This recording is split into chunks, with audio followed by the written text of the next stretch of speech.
very much. Okay, can we have the last and the final question from the sister, please?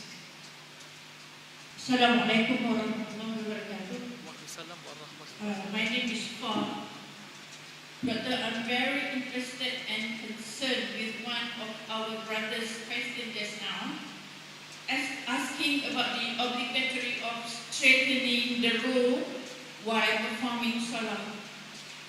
Like our brother said just now, it is hard for some people to straighten the row while performing salat jama'ah. So, Doctor, can you explain what's the connection between the significance of straightening the row and the unity of the Ummah? And also the impact of not doing so.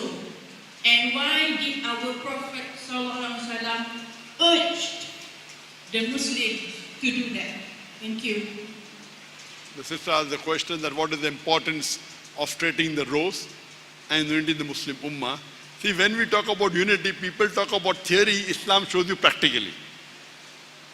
When we talk that we are against racism, we practically demonstrate it 5 times in our salah. That when we come together, whether king or pauper, when we stand for salah, we stand in the same row, shoulder to shoulder. Quran or Hadith doesn't say that the king cannot stand, the rich one stands first and the poor one stands behind. No, whoever comes early, he's in the first row. Whoever stands in the first row, he gets more sawab.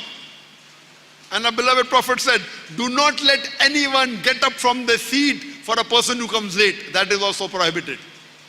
So where is Hadith? So if a poor man comes first, he gets more sawab.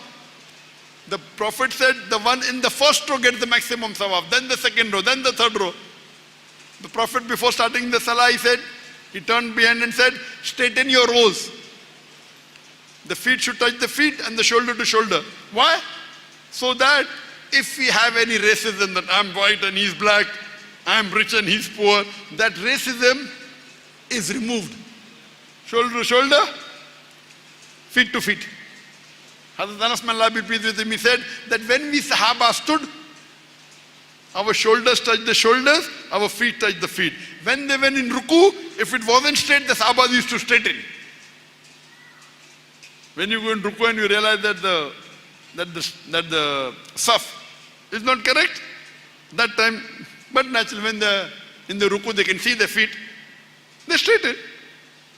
It is what is the importance? The importance is so that if there is any ill feeling between your brothers, that ill feeling is removed. Do not leave any gap for the Satan. Meaning what? Meaning so that the love of the brotherhood is increased. It's very important. But again, if some people don't have knowledge and they don't want to do it, don't fight, because that will be a fitna. Straightening is important, but if your neighbor who's a Muslim, he doesn't know the hadith, he thinks it's not required, and he runs away from you, you don't spoil your salah. Do you understand? Praying salah is more important. Straightening is afzal, you should. But if the person doesn't know, he doesn't want to come close to you, running away from you. I know some people, you go close, they go run away. What are you going to do? And you cannot chase them the full salah. You try it once, happens good. So don't make it troublesome. But according to Sahih Hadith, yes, you should straighten the row. You should stand in the same row. It's important, don't leave any gap. And that's what most of the imam before starting the salah say, this increases the brotherhood. Hope that answers the question, sister.